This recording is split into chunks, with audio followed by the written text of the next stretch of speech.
요한계시록 19장 1절에서 5절 말씀까지 봅니다.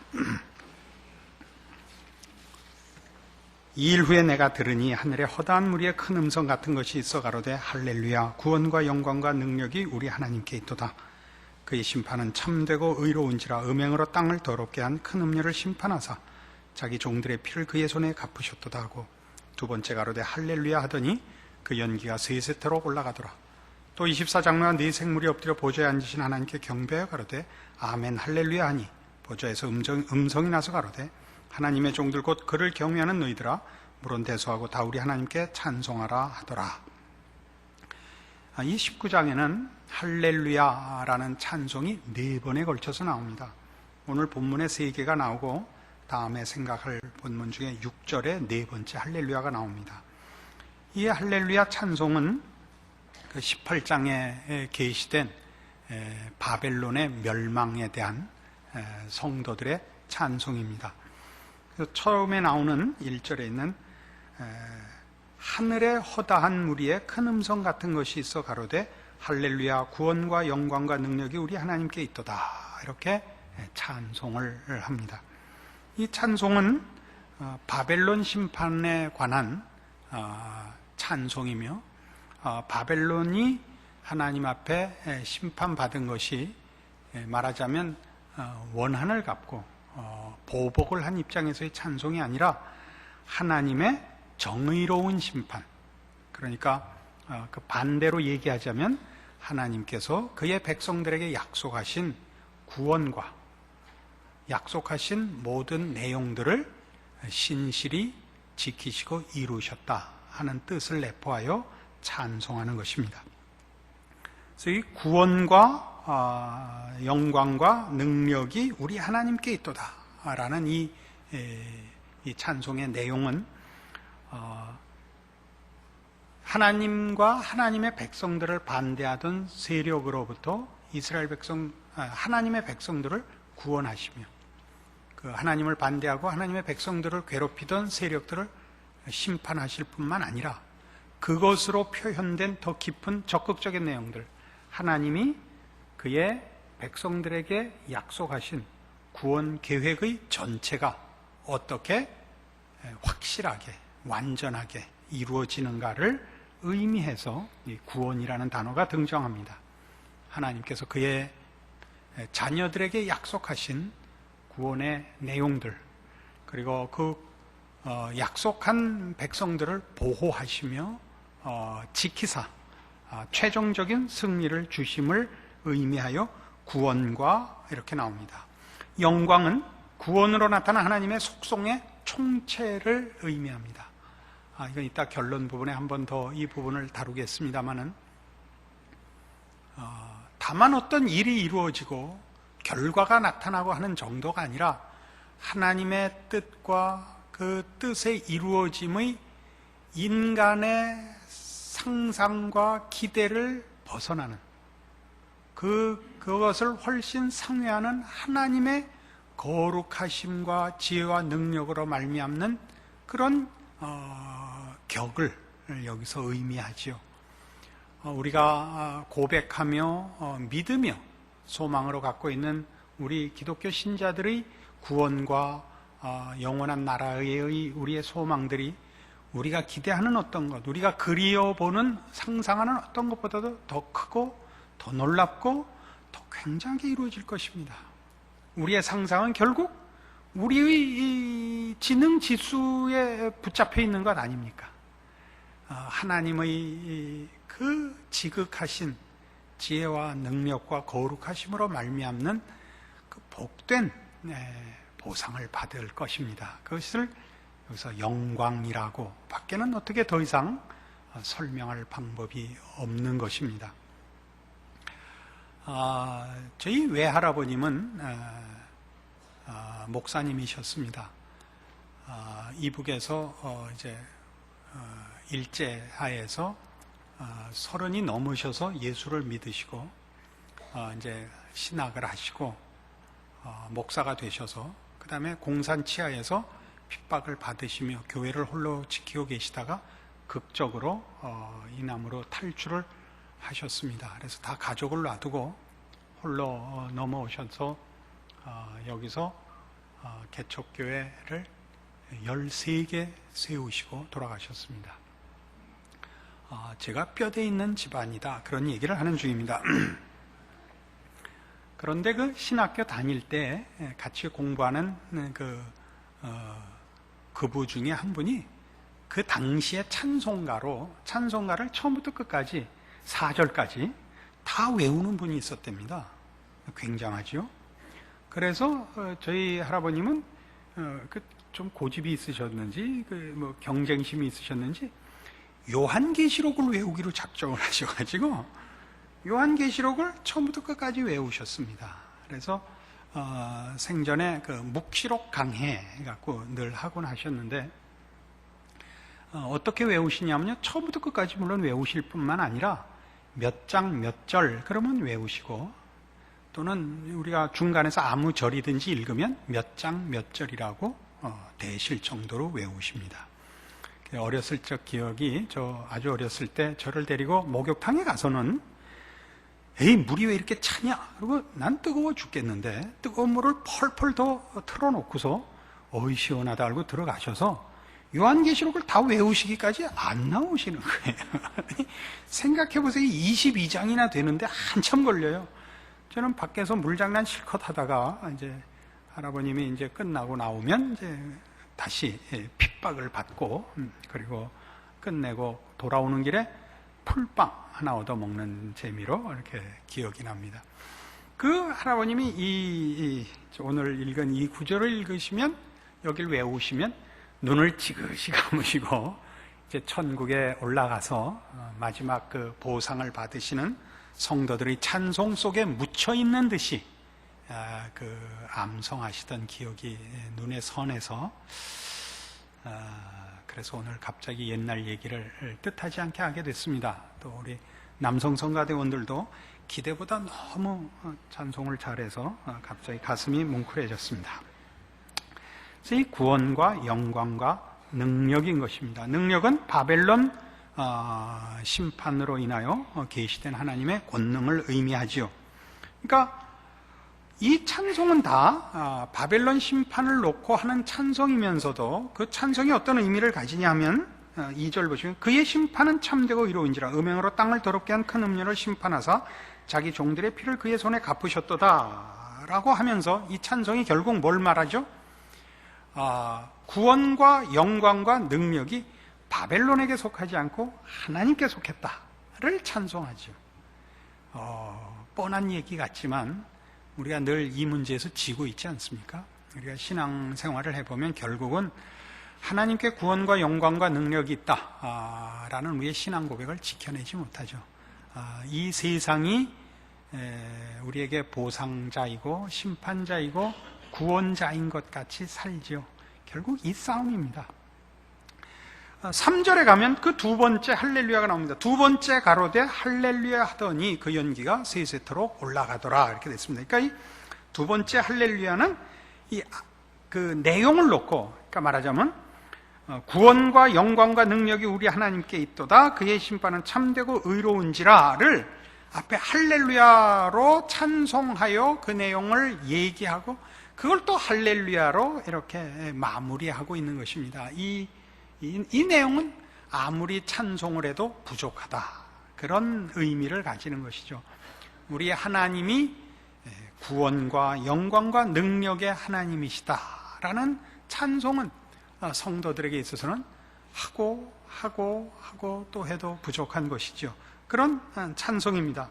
그래서 그 묘하게 3절은 그 오해의 소지가 있는데요. 두 번째 가로되 할렐루야 하더니 그 연기가 세세토록 올라가더라 해서 얼핏 보면 할렐루야라는 찬송이 하나님 앞에 이렇게 기도가 올라가듯이 찬송으로 이렇게 하나님 앞에 바쳐지는 것 같은 이해를 할 소지가 있는데, 이해가 아니라 오해죠. 오해를 할 소지가 있는데, 여기서 말하는 그 연기는 바벨론 심판의 연기입니다. 이건 이런 배경을 갖고 있습니다. 이사야 34장을 보십시다.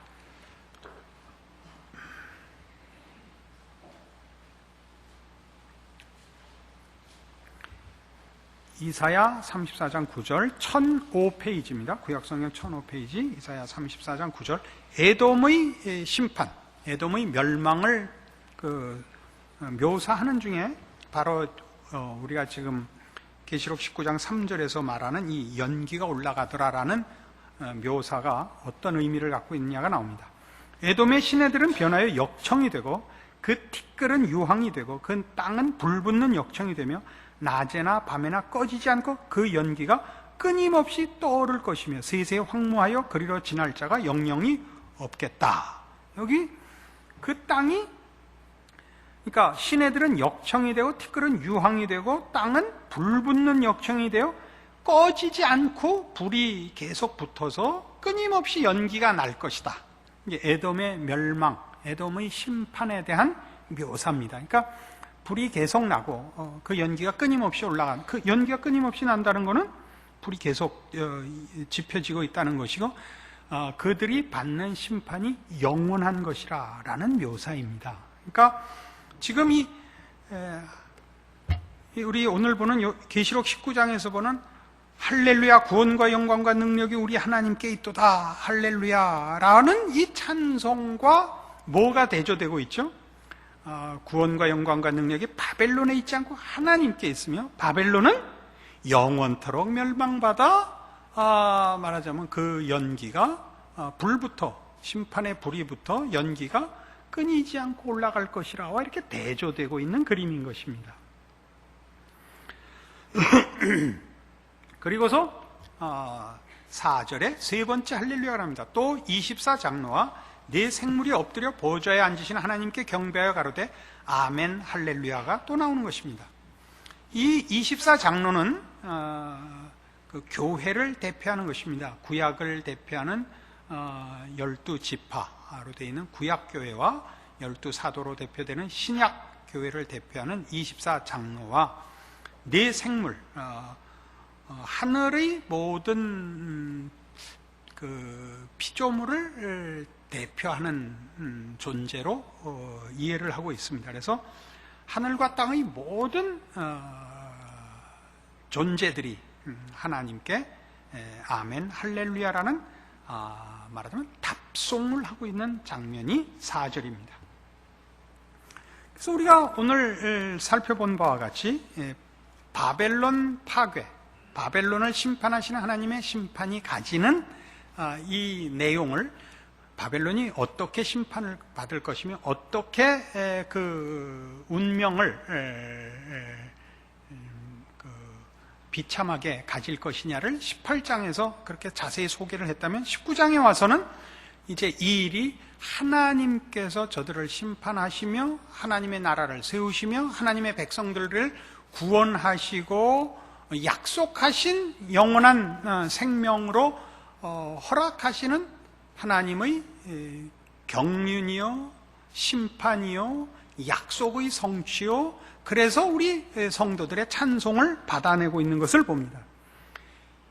이 계시록 19장의 이 부분의 할렐루야 찬송을 이렇게 계속해서 반복해서 4번이나 등장시키고 있고 하늘의 허다한 무리의 큰 음성입니다. 그러니까 뭐 굉장하죠. 6절에 가면 이렇게 나오거든요. 또 내가 들으니 허다한 무리의 음성도 같고 많은 물소리도 같고 큰 뇌성도 같아서 가로되 할렐루야 주 우리 하나님 곧 전능하신 이가 통치하시도다. 이렇게 찬송이 이어지거든요. 그러니까 이 수많은 무리가 힘을 다하여 찬송하는 것을 의미하죠. 많은 무리가 힘을 다하여 진심과 열심과 감격에 겨워서 하나님 앞에 찬송을 하는 것입니다. 그러니까 우리에게 허락한 구원이 우리의 전 인격과 전 무슨 이해와 모든 것을 쏟아부어 감격해 하는 구원으로, 그리고 그 구원을 베푸신 하나님의 하나님 되심과 그의 백성이 된 자녀가 가지는 그 하나님의 자녀가 된 감격들이 이렇게 쏟아져 나올 것이다, 이런 얘기입니다. 성경은 더 이상 이 문제를 어떻게 필설로 설명할 수 없었을 것입니다. 그렇게밖에는 비슷하게 예를 들자면 하나님이 얼마나 항복할 만한 분이냐라는 부분에서 우리는 자주 아브라함이 100살에 난 그 아들을 하나님 앞에 바친 사건을 예로 듭니다. 물론 그것이 아브라함의 믿음이요, 헌신이요, 순종이요 라고도 얘기할 수 있지만 다른 한편으로 보자면 하나님이 얼마나 항복스러운 분이길래 아브라함은 100살에 난 아들이라도 그 독자 하나라도 하나님이 바치라 하면 기쁜 마음으로 바칠 수 있었을까라고 성경은 얘기하고 있는 셈이거든요. 그러니까 이 허다한 무리가 많은 물소리 같은 힘을 다한 그 더 이상 어떻게 표현할 수 없는 감격의 찬송을 하고 있는 것은 이 하나님이 어떤 하나님이냐 하는 것입니다. 이런 것은 우리 조금 더 이해를 돕기 위해서 로마서 11장 같은 데 가보시죠.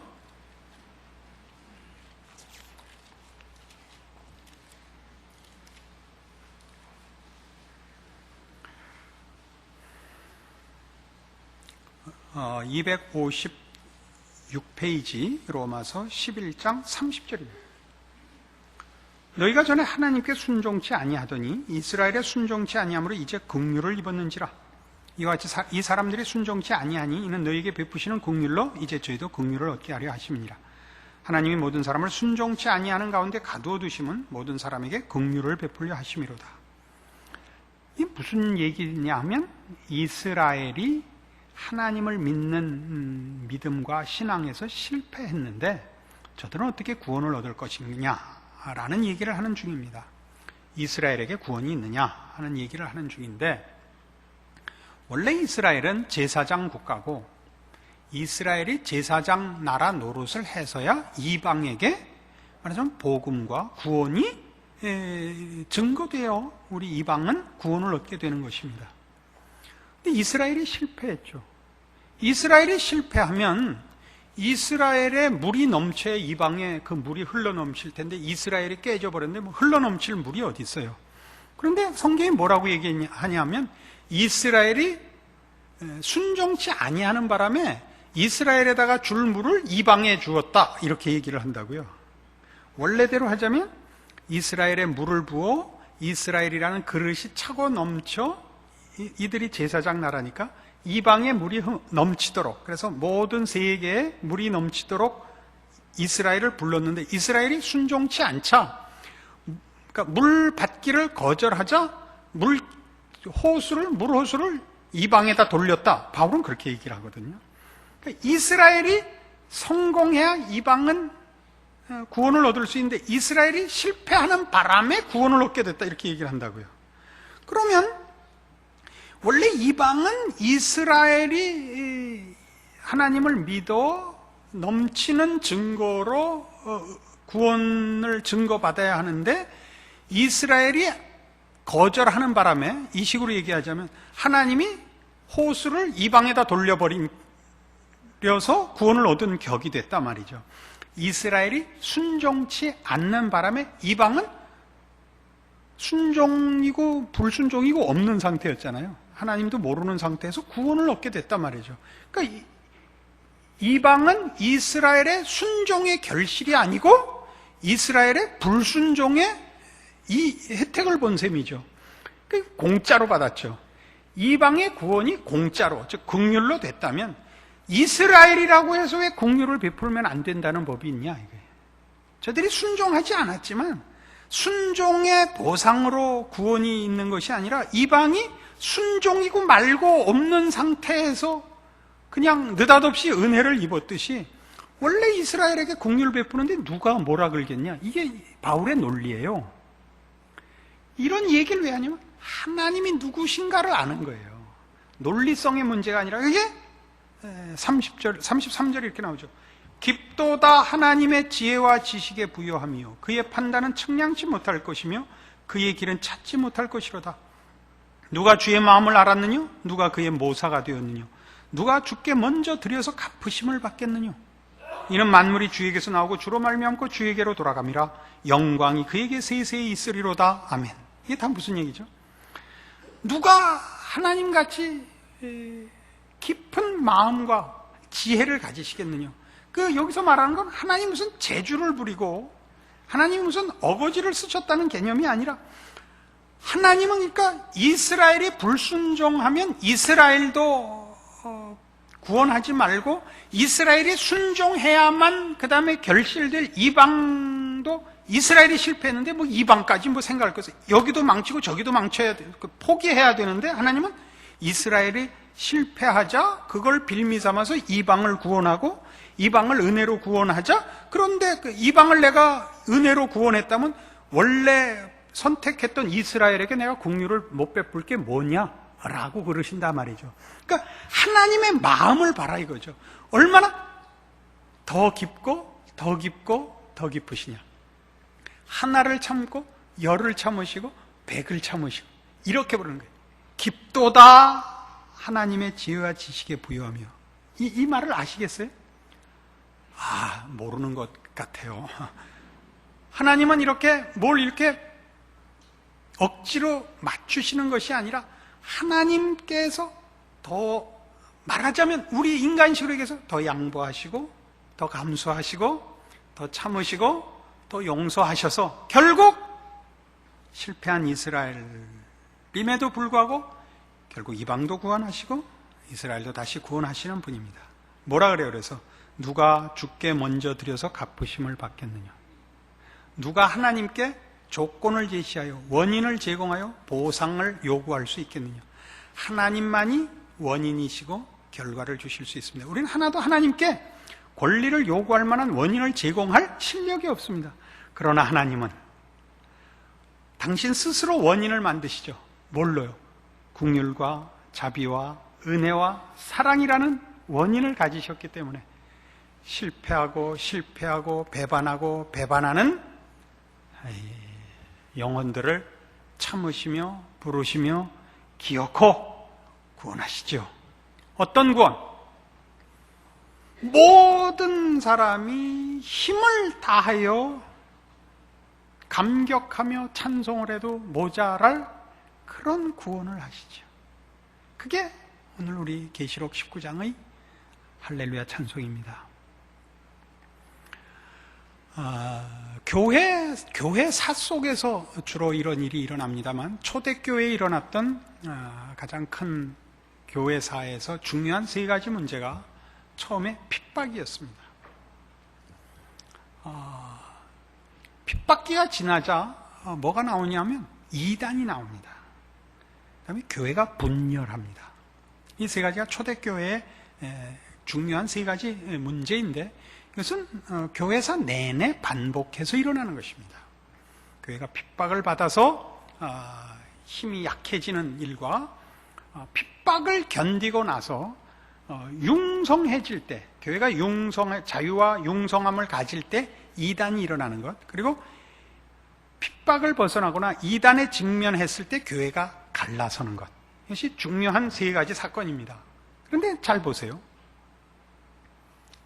한국 교회에서는 일제하에서 신사참배를 반대하고 신앙을 지킨 순교자들을 배출한 그룹이 있습니다. 신사참배를 하고 타협한 그룹이 있습니다.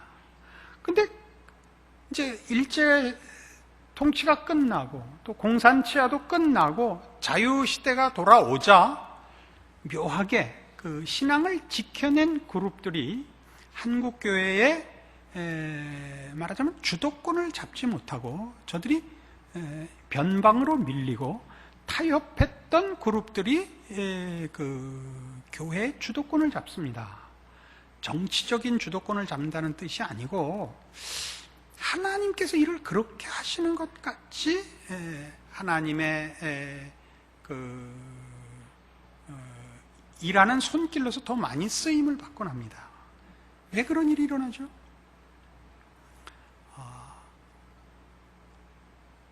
물론 가장 중요한 문제를 지켜낸 신앙의 승리자인 것은 사실이지만, 저들이 하나님이 실패한 자를 버리지 않는다는 걸 놓쳤죠. 끊임없이 옛날 얘기만 하죠. 신사참배를 했다 안 했다 얘기만 하고 있지, 그 후에 신사참배를 안 한 자의 충성과 또 계속되는 용서와 화해 같은 것들을 놓쳐버렸습니다. 그래서 오히려 그런 중요한 신앙상의 실패를 한 분들이 한국교회에 큰 역할을 감당하신 분들이 있습니다. 이게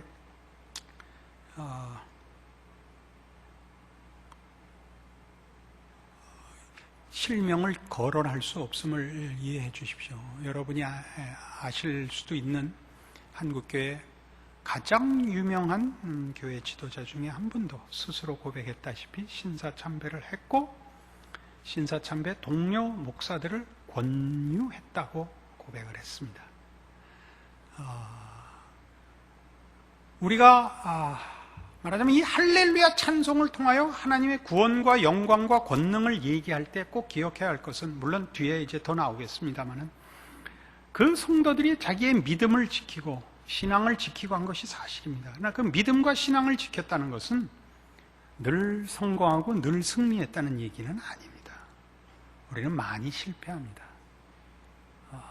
그럼에도 불구하고 하나님이 우리를 붙들어 이 최후의 승리의 자리에 세우셨기 때문에 모두가 이 넘치는 할렐루야 찬송을 하고 있는 것입니다. 여러분이 지금 승리 중에 계신지 실패 중에 계신지 알 수 없으나 제 경험에 비추어 보면 우리는 승리보다 실패가 훨씬 많은 사람입니다.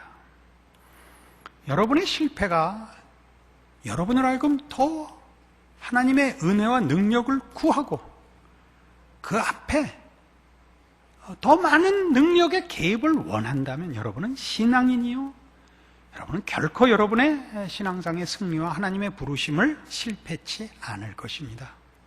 여러분이 여러분의 승리를 너무 과대평가하고 하나님을 의지하지 않고 자신의 신앙을 자랑하고 있다면 조심하셔야 됩니다. 이 문제는 물론 신앙생활 잘하고 있는 사람을 비하시키자고 하는 말은 결단코 아닙니다. 많은 이들이 자신의 신앙에 대하여 겁을 내고 걱정하고 낙심하고 하는 것들을 성경적으로 위로하며 격려하여 하나님께서 우리에게 이 승리를 주심을 확인하고 믿음을 가지고 승리케 하기 위하여 성경이 쓰여졌고 하나님이 그렇게 우리를 찾아오셨음을 밝히기 위해서 하는 표현입니다.